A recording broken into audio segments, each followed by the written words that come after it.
Welcome to another episode of the Gay Barchives Show, where we explore gay history one bar at a time.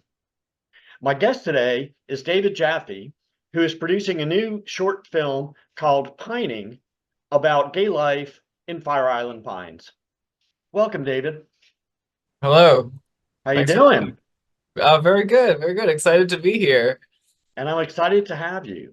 Fire Island Pines, as you know, has been in the news lately a little bit because this gay businessman who is known as the CEO of Everything Gay recently purchased 75% of the commercial space in Fire Island Pines.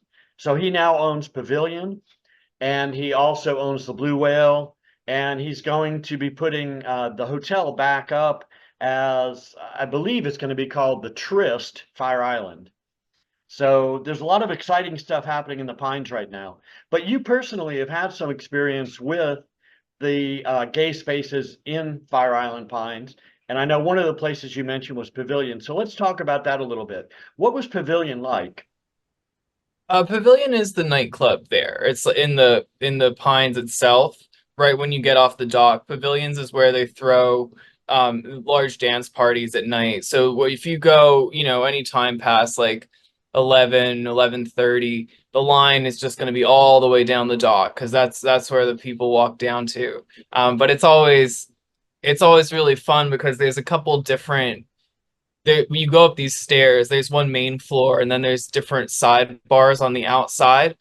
So there's a big place to congregate in the middle where there's dancing, where you can fight your way to the bars on either side, or you can go out on the wings of it, and there's different patio spaces to, where you can just get drinks, hear people talk, that kind of stuff. Now, obviously, you're fairly young, so your experience is in recent years. When did you first go to the Pavilion? 2019 was my first time in Fire Island. So we're talking basically 5 years. What is the crowd like there? What kind of people do you normally see when you go to Pavilion?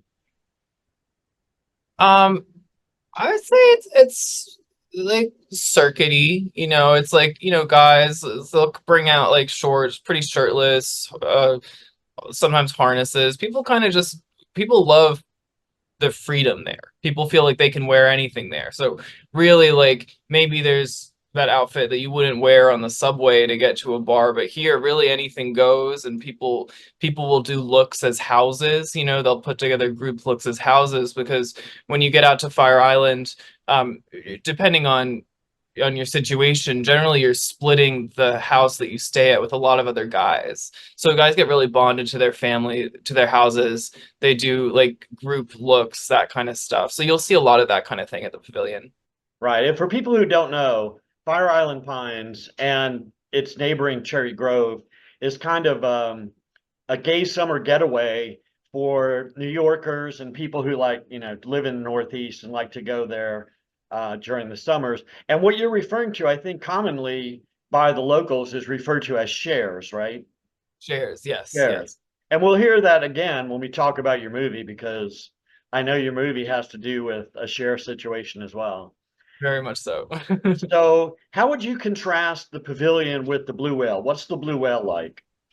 The Blue Whale is predominantly outdoors. It's this patio bar. There's an indoor section as well, but which where people will dance and stuff. But what's really fun about the pavil or the Blue Whale is that's where they hold this event called Tea Dance, which is from about 4 to 8, or no, sorry, 6 to 8. Um, you just, well, that's the high time of it where people come out. They have a kind of famous punch that they serve there, Planner's Punch. And what's I think the most striking thing about it is just how packed it gets. Like just shoulder to shoulder of shirtless men just drinking, turning up. Around 8 is when people kind of start breaking off, and they'll go to the dock, which is right just a couple steps away, and they can watch the sunset on the dock and that kind of stuff. But I love that outdoor vibe. I love being able to drink outdoors, to be able to. I mean, the music can get very loud, but you can still kind of hear each other talking. I like that kind of stuff, and it's just very. I'll never forget the first time I just saw that many men packed together, in kind of this relaxed, beachy bar space. And when I brought my film crew over as well, we came in just at that time, and they were like, "Wow!" Like they hadn't really seen anything like it. Yeah, and I'm glad you're getting to experience that because when I was younger, when I was in my 20s and 30s, tea dance was kind of a staple of gay life in many major cities. A lot Mhm. of the gay bars had Sunday afternoon events that would involve, being outside on a patio or out in the sun somewhere and having cocktails and a DJ. And my friend who runs the Fire Island Pines Historical Society, Robert Bonanno, he's recently put together a package, a traveling show sort of, that includes vintage photographs of Fire Island pines that were done by a female photographer by the name of Meryl Meisner, and traveling also with a couple of iconic DJs from back in the day in Fire Island, um, including Robbie Leslie, and putting on a combination photo show and tea dance representing Fire Island. And he brought that down here to Florida last month, and it was amazing because it brings you right back to where you were, 30 years ago, or where I was 30 years ago. I'm sure you weren't anywhere 30 years ago, but it's quite an experience. So I'm really glad that you've kind of gotten to experience it firsthand, and that Fire Island still keeps that tradition going. So, So how you went for 5 years to Fire Island, I assume every summer since you're right there.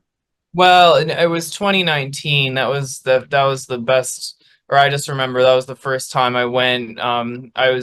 I had come out fairly recently, to be honest. Like, so it was the summer. It was this 50th um, anniversary of Stonewall in New York, and New York Right. was throwing World Pride, and so it was so turned up. The city was so gay, and to get out to Fire Island that first time, it was truly like this experience of almost coming home to a country I didn't know I belonged to. Like just to see all the men, just to have this type of welcoming sensibility. Everyone's very happy. Everyone's very relaxed there, and you can just feel the camaraderie. So I just kind of assumed, and like I said, I was pretty new to the gay community. In 2019, I was like, well, this was just the best summer of my life, and it will only keep getting better. And then the next year, COVID struck. And a lot of my friendships, which were pretty new, like I was able to be invited to the parties, I was able to go out, I get invited to the Pines, but a lot of the friendships dried up because I didn't make anyone's pod, so it was over COVID that I did start when I started reaching out to people. I met a friend at Jacob Reese, which is there's a gay section of the beach off New York and Long Island, Jacob Reese, and he was the one who introduced me to a lot of the guys in the Fire Island house. And it was after I experienced that first summer and then had my friendships dry up that when I started going back and remaking new friendships, I just learned to create something more solid, and those are the guys that I started going back to Fire Island with, and now I've been in a share with them for 3 years. Oh, excellent. So in a way, I guess your Fire Island experience and the combination of COVID hitting the next year kind of gave you a sense of longing for that experience again. COVID made you realize how fragile and tenuous that situation is and how important the Fire Island experience was to your coming out and to your expressing your gay life. Definitely, and it made me realize that there is I can understand why people think they're going to come out and all of a sudden they're going to have community, and the gay community is very close knit and they're very accepting, but they also don't owe you anything just for being gay. And the approach that you have to friendships and to meeting people and what you can offer people, there does have to be like something solid beneath it. And I think gays are very good at that, partly because, chosen families is a big term that you hear in our community. Some people don't have the relationship with their family that, a lot of people are usually experience just because they feel ostracized from their family because of their sexuality or whatever. Maybe that's changing a bit, but still, it is this idea of chosen families, but you really have to think what it is that you're offering each other, and you have to be able to support each other, um, in just these ways that bring people to get that form a stronger bond than, just meeting up at the parties, or it's what the parties are doing, what's happening there, like the connections that are being formed. So tell me a little bit about your background before you started this pining project. Did you have a lot of experience doing, independent films or experimental films? Was that a hobby of yours? How did you get into that field? I always was into ever since I was like 12, when I first, my grandpa would always get rid of his old cameras, first just digital point and shoot cameras, but they could take video. And back then, an SD card, which held the memory, was like, it was huge. It was like these little bricks. And it would only hold 30 seconds of space. But I would make movie trailers because I could do like 15, like little clips at a time, drag them onto my computer, cut them. And as my grandpa started getting better and better cameras as the years progressed, they started having more space, and I started making longer form movies. So that, as I kept doing that, I did small projects in high school that started to get in film festivals. I got into NYU for film, and it was my thesis film actually that it was a big project. It was actually even a longer shoot than what I had recent on this one recently, but it really helped me come out. I was closeted through school, so it was that film that I was totally in denial that it was about me, that it was about my situation, but it was after I finished it. And I distinctly remember being on set. There was one scene where these two guys, they didn't even kiss. They just almost kissed. And I was like shaking. It was so difficult because I thought everyone was just going to care, and nobody really cared. It was just business as usual. And it was that kind of thing that really helped me view my situation from an outside perspective and view it from different angles. So I do think that, and that was the last short film that I've done, it's since this one. So I really think that project, it kind of saved me in this emotional way. It helped me see myself. And then I've recently I got unionized as a storyboard artist. So I'm Brooklyn based, New York based. And I've been working for storyboards for film and TV. But I just realized after film has been a little slow, I was like, I want to make something of my own, and I want to bring the expertise that I have to the culture that I know now. Because the last film that I made, I was in a completely different place. I was closeted. I was battling like denial and repression. And it was just so refreshing now to make this movie set in like this gay mecca, like in Fire Island, to show this really exciting, really gay culture, and then to try to make it something that would appeal to everyone, not just this niche group. First of all, let me interject a brief comment that I don't know if I should be offended, but when you said, "Oh, well, I got these old hand-me-down cameras from my grandfather that had digital cards in them."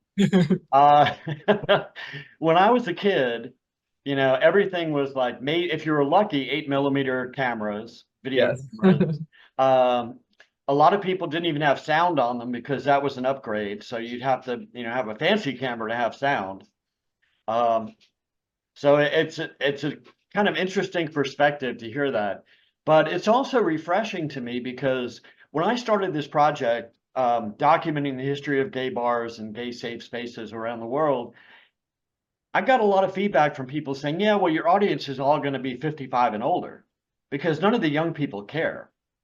But you're a perfect example of somebody who's way younger, and yet it struck a chord in your heart, and you said, hey, this is something that we need to capture and we need to know about and talk about and document for posterity.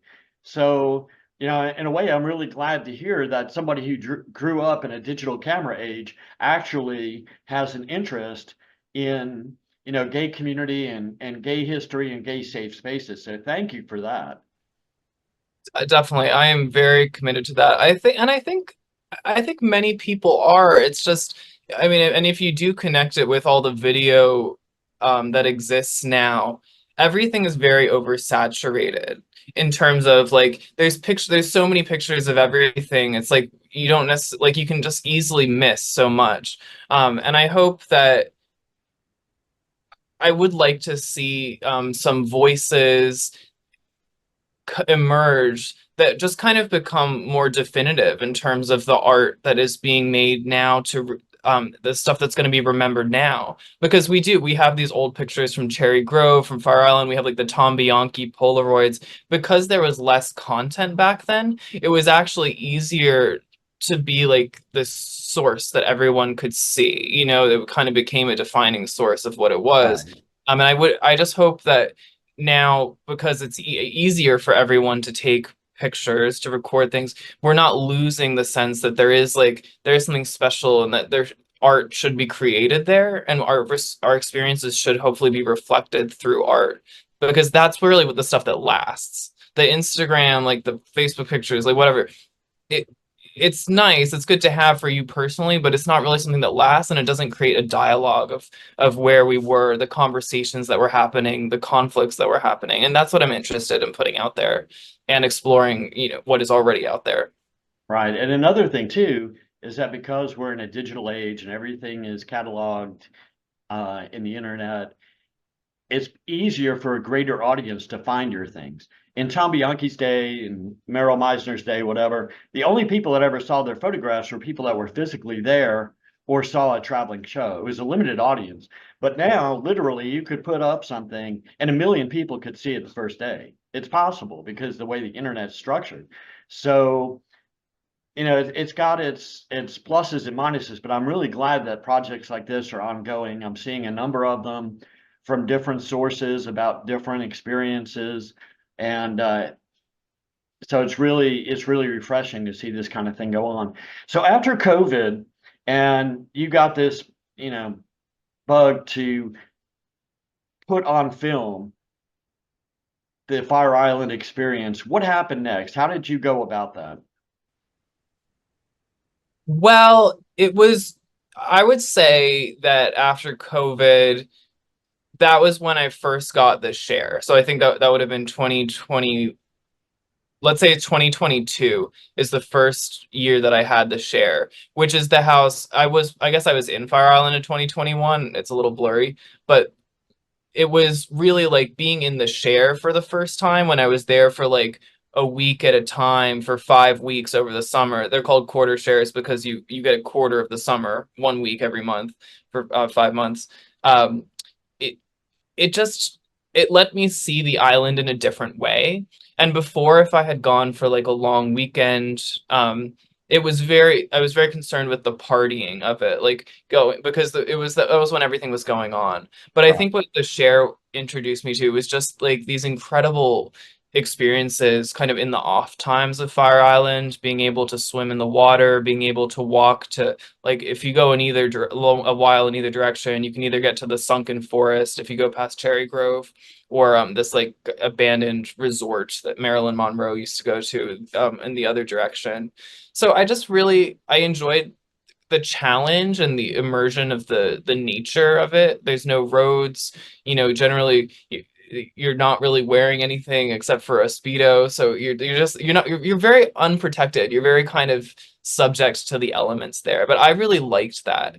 And I thought, uh, after my second summer, and the film industry had been very slow because there was this strike going on, the writer's strike and the actor's strike last year, that I was like, well, the industry, I'm just not getting the traction with the storyboarding. If when I do work on something, the projects would be very cool, but in TV, it just is very fast paced. They don't have the time to like really follow the boards as religiously as some of the films that I've worked on. So I wanted to capture the island as a character, and I realized that I could with a small, like, scrappy film crew, kind of going back to the basics of when it was just me and like my grandfather's video camera, like really stripping away a lot, but playing to what Fire Island had to offer, which is if we got underwater cam, we'd be able to film in the ocean, we'd be able to film in the pools, and we'd use the natural light of the island when Fire Island is famous for its light. And the most exciting thing, or one thing I was very excited about, was we'd thrown two very successful parties that previous summer in 2023. So I was like, oh, again, it was like the experience at the pavilion where it was just packed, like shoulder to shoulder with men. I was like, I want to capture that on film. And I thought that I was going to be able to if I did it in Fire Island, if we just threw a party and we just filmed around the party itself. And so that it was a bit of a gamble, but people showed up, people were very excited, and for the price of an open bar and a DJ, we were able to feature like a real Fire Island party, just packed with men, and the footage looks incredible. Now, this video that you're doing, this movie that you're doing, um, it's not a documentary, right? It's like a docudrama sort of. It's a partly based in factual experiences, but a scripted story about based on your experiences in Fire Island.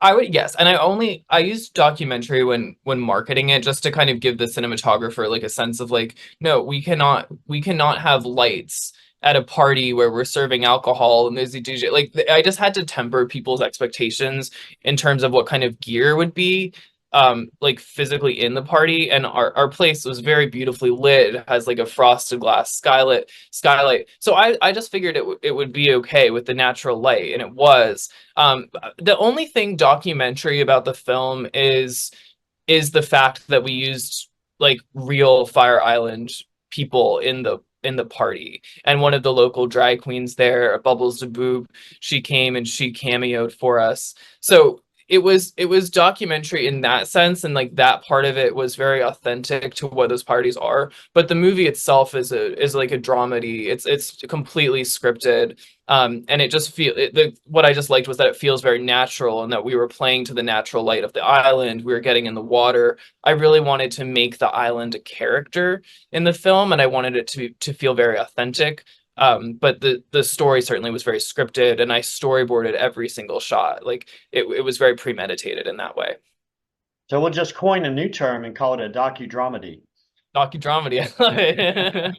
I don't think anybody has that term yet, but it kind of seems to describe what you were just saying. It's a little bit of documentary, a little bit of drama, a little bit of comedy. And Um, it certainly was concerned with just trying to distill like what was happening in the gay community right now. Like what are people wearing? What are the conversations that are happening? And the story also touches on like this conflict between a Gen Z gay and a millennial gay, and you kind of you see this conflict in terms of how they're even approaching the gay community is, what it means to be gay. So it was all stuff that I was really interested in exploring. And like I said, my last film, it was very personal. Like it helped me see myself, but because it was so personal, I just missed some things in terms of the structure, in terms of it as a project on its own merit. And with this one, it is very personal, and and it's very sincere, but it was just stuff that I was really interested in about what was going on in the community, what was going on in the world, and what was going on between the generations. And that I just think it speaks to that in a beautiful way. so having said that, you mentioned a couple of different character profiles there briefly. Which of the characters in the movie has the most of you in it? Definitely the lead character, Andrew. So when Andrew. we watch this movie, we're going to be thinking David is somewhere inside of Andrew. Oh, I wish I was somewhere inside him, or him and me. So tell us a little bit about the basic characters. Andrew, how would you describe him? Andrew is a salty millennial gay. He's a circuit boy, and he loves Fire Island and everything that it stands for, which to him is the gay community in maybe a way that someone my age or his age might understand it more. Which is again, and as I said, I was a little late coming out. But like it's like I feel like I just came out when all of a sudden like I just came out and celebrated like being a man around men, and then all of a sudden now there's this gender fluidity. It's like they're trying to tear down the very concept of gay spaces as I knew them. And it's like, well, this is okay, this is good. And believe me, I'm in Bushwick, so I'm no stranger to gender fluid spaces. That's what everything is out here. But I think it to me is where gay spaces cross with sexual spaces. That's when it feels a little insensitive to start bringing in what can feel kind of gay touristy. And Fire Island is frankly a very sexual place. I mean, it can be whatever you want it to be, but you just get a bunch of horny guys together on a small island in speedos. Like, it's going to get a little lascivious. So to me, what Andrew stood for was this kind of exclusionary idea of what the gay community looks like. And one of his first line in the movie, actually the first line in the movie, he's like, "Girls don't belong on Fire Island." And he's bitching to his friend who's invited this girl to come stay at their timeshare there for his friend's birthday. And the girl is coming because she's like, it's like a package deal with this 24-year-old twink social media influencer kid who can't take his head out of his phone, that the older boy whose birthday it is, knows through volleyball. So Andrew just bristles that this young kid is coming in with the girl, changing his space, making him like, changing, like, not, he's not able to like bone in the house or like walk around naked, like that kind of stuff. So he really bristles against that. And when the girl does come, she's actually really delightful, and she starts to change his expectation, but he can't get past the fact that she's a girl. Whereas the 24-year-old social media influencer that he comes with, the 24-year-old, he can't get his head out of his phone. He wants to go, he pretty immediately asks to go to this place called the Meat Rack, which is based between the Pines and Cherry Grove, this kind of open stretch of foliage in the dunes. And there's a lot of cruising that goes on there. It's called Meat Rack. There's even some sexual charge behind the term Meat Rack. And so he's like, "Oh, this kid wants to go already. He's ready to go." And he brings him there. The kid just wants to take a selfie, you know? So I wanted to show the contrast between this guy who is very like lost in this flash in the pan hookup culture of Fire Island, but looking for something more sincere, and this Gen Z character, the boy, who's very risk adverse. He doesn't want to go in the water because he wants to protect his hair. He's very almost asexual in his approach to things. He doesn't want to be like someone else's story of like, "Oh yeah, I scored with him that night," so it was interesting to see that approach, but how they both also defended like the communities that they had, whereas Andrew defends his gay Fire Island community, and Kit, the young one, he defends his online community, his social media following. Now, when you had these events there, and obviously the actors, I'm sure, were there, and what kind of audience did it attract? Was it skewed to younger people because the characters in the movie tend to be younger, or did the older guys on the island really appreciate the concept of the movie as well? We had a really great mix of I would say the ages, it was all ages really. And I thought I was going to go out to the pavilion or to the Blue Whale and promote the movie, like I had put out together a flyer and everything, but it was so crazy busy I wasn't even able to leave the I had so much to do. So I just sent my friends out and I was like, "You have to promote this. You have to put this out there. You have to send this flyer to everyone." And so people just kind of filtered through. And because it was Sunday, there was still a good amount of young people on the island, like even if they were just either day tripping or there for the weekend. We had a great, like a young crowd. But there was also like locals to the island itself, who were just really excited and who told my friends like, this is kind of what was going on here in the 80s, where like there was like real like kind of more significant serious art coming out of this, where I mean now film is just very there's a lot of roadblocks to it. Honestly, it can be really hard to get stuff done. I know it was extremely hard, much harder than I thought, to get all the equipment out to the island. So it just, you don't, even in the Fire Island movie that was released, they didn't film a lot of it in Fire Island, but with us, I was so adamant about filming there that people really responded, because they were like, "Wow, like this, you really made an event." I was complimented on making an event that was both like, you know, clearly a creation of a piece of art, but also just throwing a good old-fashioned Fire Island party. We had the tinsel, we had the balloons, we had an open bar, a DJ, a drag queen. So it was a really fun time for everyone. Yeah, it sounds like it was. And, I'm glad to hear that kind of stuff going on because I keep hearing from, especially from people who are younger, people who are under 30, who keep saying things like, well, the gay bar is going to be gone in 10 years. Nobody needs gay bars anymore. And I think just even the fact that you wanted to make this movie speaks to that directly that, yeah, we do. These spaces provide an important place in our lives. They do things for us that you could never get done at Chili's or Applebee's.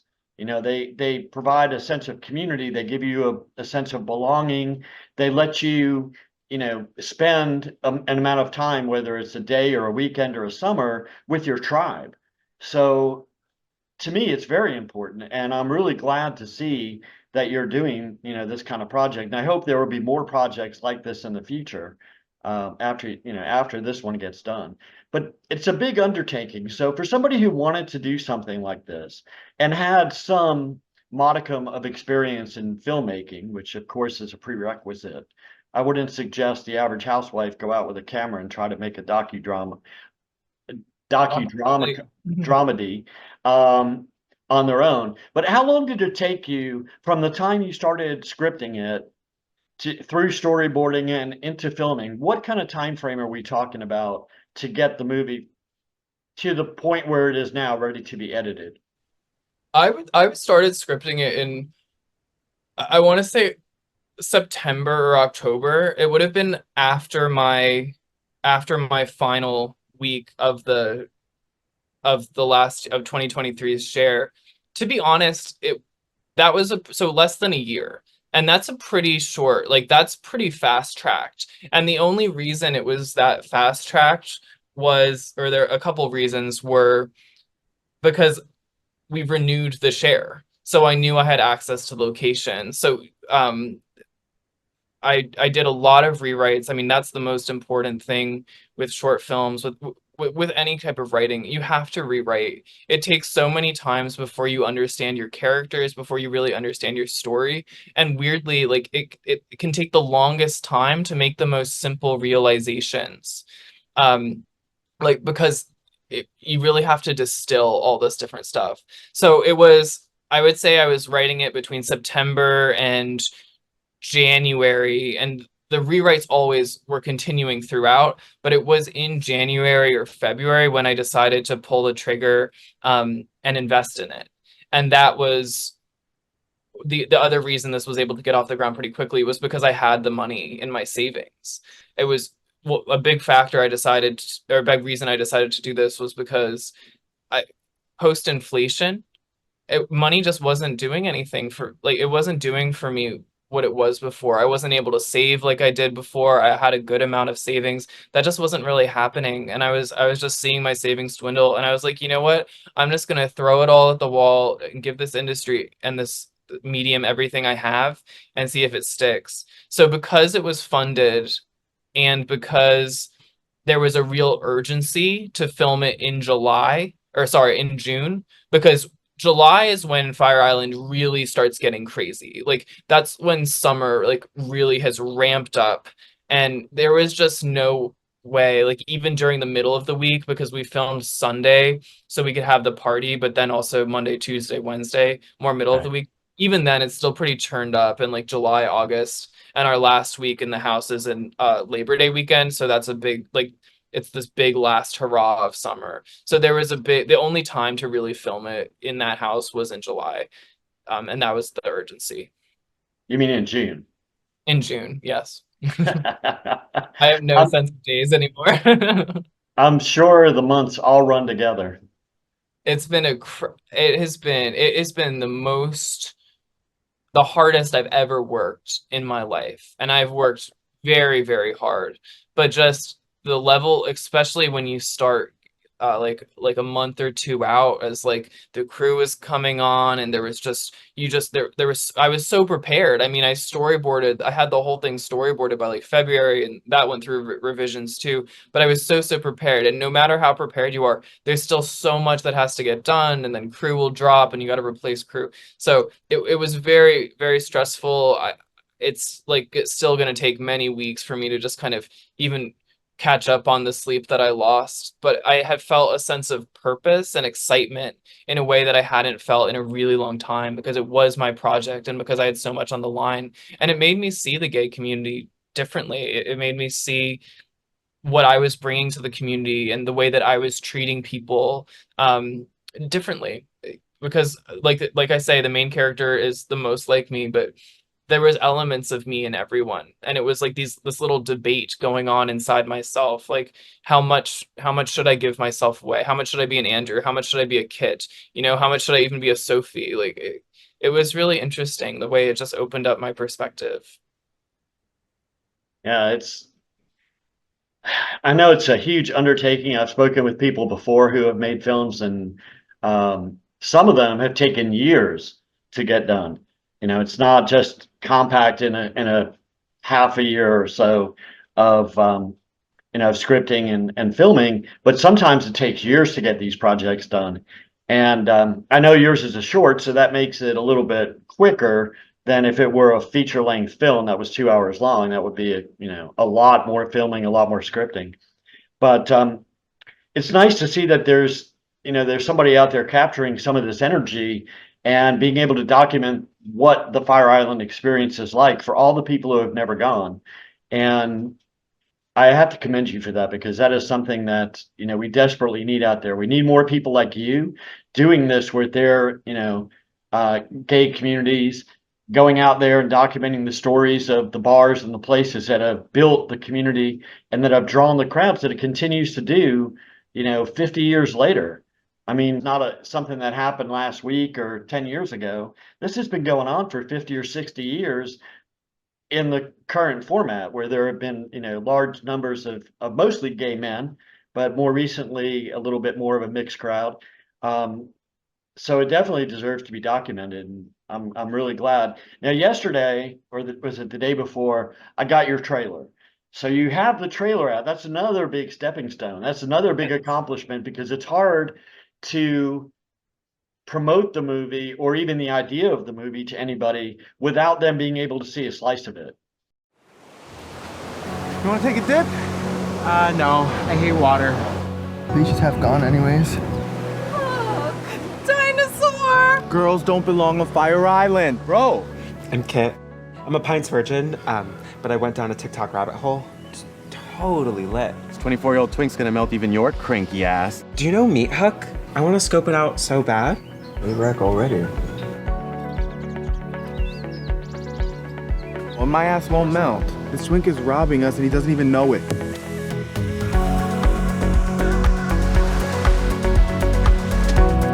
Hey, virgin. Pines rubbing off on you yet? Come on, kid, ride the dino! I freak if I don't rinse it. Pools are savage on here. Get over yourself! Loosen up! Run, Vicky! Enjoy the shells washing up on the shore now that the island's flooding. Love's fluid, but it's rare. It still counts even if it's quick. It should matter though. It won't sink tomorrow. Enjoy it. Nothing lasts. Asteroid ahoy!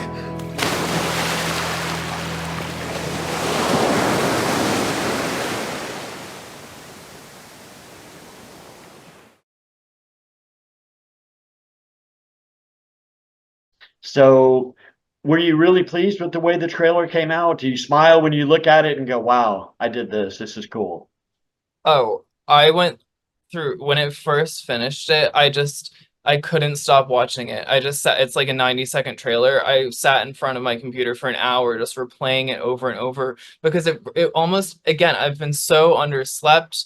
It was so like I was just in this place of focus where we just had to get this done.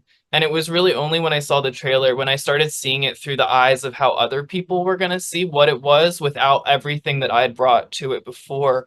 And it was just real to me in a totally, in like a new way. And the most important thing, or like my favorite thing about the trailer, and this is another reason there was urgency to document Fire Island, is because the island is under serious threat. The water has been rising.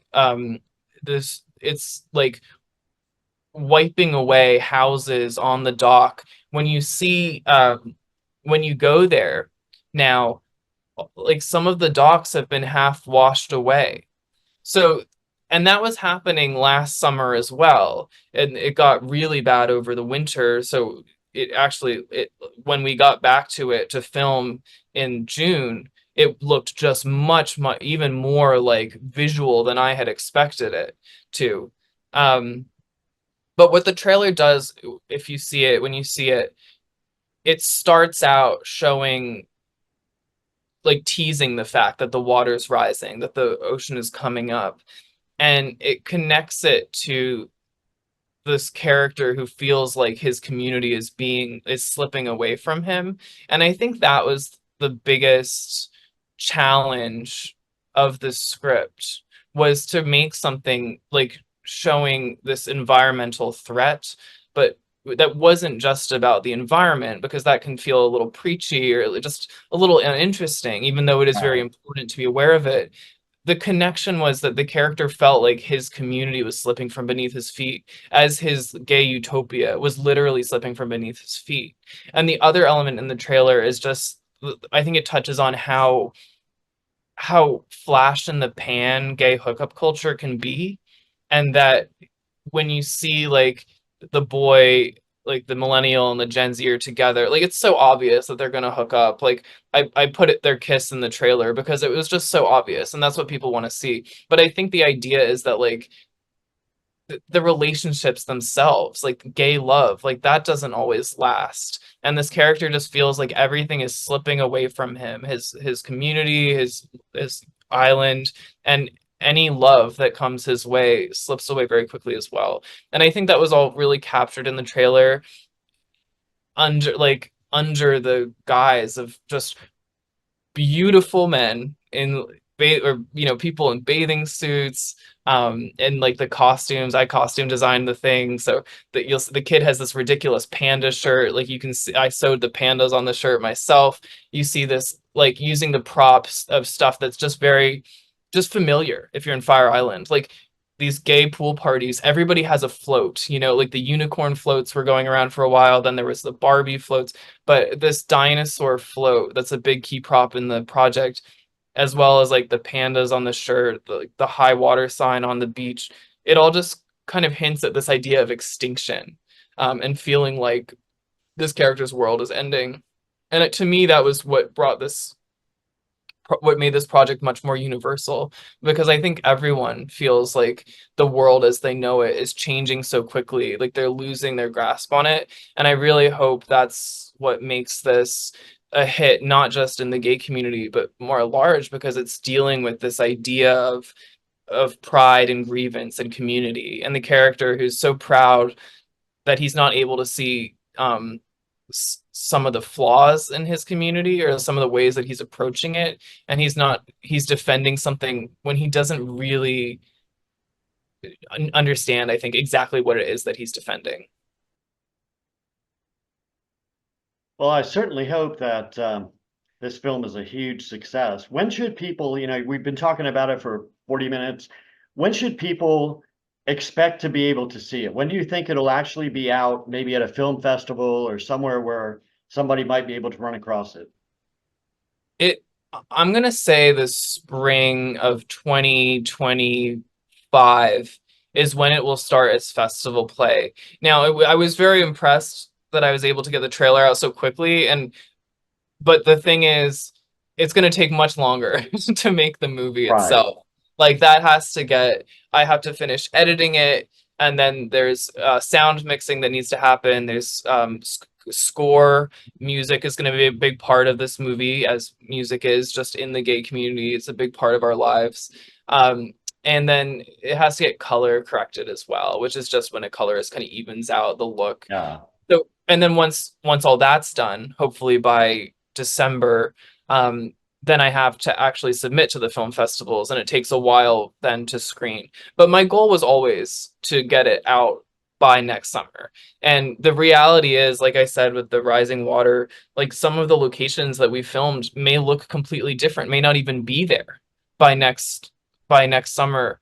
So there is a lot of urgency to get it out by next year, and we may do like I certainly hope to do a cast and crew screening in January. My birthday's January. This has been the defining like project of being 30. So I think I will try to screen it at my birthday in January. But in terms of when it will be released for the festivals, that we're looking at like spring and summer of 2025. Very cool. And obviously you've captured what Fire Island Pines looks like today.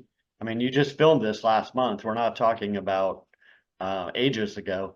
But with the new blood coming into Fire Island Pines, maybe Tristan Shoecraft will have a role in preserving some of that, because now that he owns commercial property there and those, bars and businesses are his, he's going to want to keep that around for a while. He didn't spend millions of dollars so it could wash away into the ocean. So Yes. maybe you'll see a revitalized Fire Island Pines, and 5 years from now, you can do a little sequel to it showing how much it's improved instead of how much has been decimated. So we can hope for that too. I just think the gay community is one of the most resilient communities. It's hard. This is happening with a lot of beach towns all over the world, is, that the seas are rising. But I think that the island, like, I just can't really speculate as to like what will happen there. I certainly think that more than ever, the community on Fire Island, the celebrity of Fire Island is greater than it's been in a long time. When I go out there, I've met guys from Scotland, from all over. It is a global destination gay tourist spot. So yeah, Fire Island is not going anywhere. The community is not going anywhere. And I hope, I just hope that what I think is really special about the place is kind of this egalitarianism that is out there. The bars, like being at tea, like you don't know, you could be rubbing elbows with anybody. The guy who owns like some of the hottest properties, rubbing elbows with, one of the guys who's sharing a house there with 12 other people. Right. I love that about it. And the house party culture as well, as cool as the bars are and how iconic tea is. That house party culture is so lovely because everyone just wants you to come over and like fill up the pool party. And that's very exciting. And it's egalitarian, and even like in a different way where it's just very welcoming, and you can't really experience that even in like even in Provincetown, which is very similar in terms of like gay beach town, Northeast. Provincetown, it doesn't have the pools in the houses. So Fire Island is very unique in that sense, just the kind of patio space that people have, and the party culture that is held by the people in the houses, as well as the established bars and restaurants there. Yeah, I know how that is. I live in Florida, and I was down in Wilton Manors last weekend, and there was an organized pool party for a nonprofit fundraiser that I went to on Sunday, and a bar owner had a pool party on Monday, and everybody that lives down there has pools. So there are constantly pool parties. You could probably spend your whole life doing nothing but going to pool parties down there. I want that job. And me too. It's a lot of fun. So if anybody wants to find out more about your movie, what is the website? So that's piningfilm.com. And the one thing I will say, pining, people have a hard word with it. They have a hard time with it. Pining. People usually spell it pinning.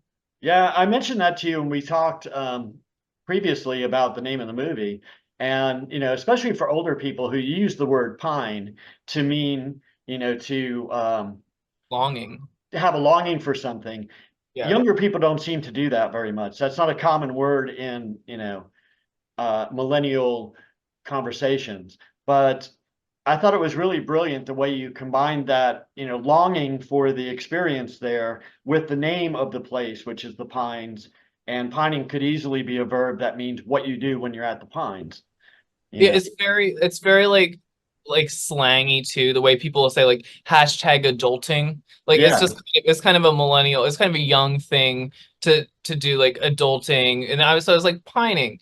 To me, it captured this seriousness and the sense of longing that underpins the movie, but it also captured like just the humor and the lightness that defines the gay community to me. And that has always been just such a defining element and such just this buoying element of the community is that as hard as people's backgrounds kind of been, and as much distress as they may be going through, I just find there's so much joy and humor that kind of carries people, whereas now a lot of the world can seem kind of humorless now or just oversensitive, and I just like this irreverence and this value of laughter and joy that is in the gay community.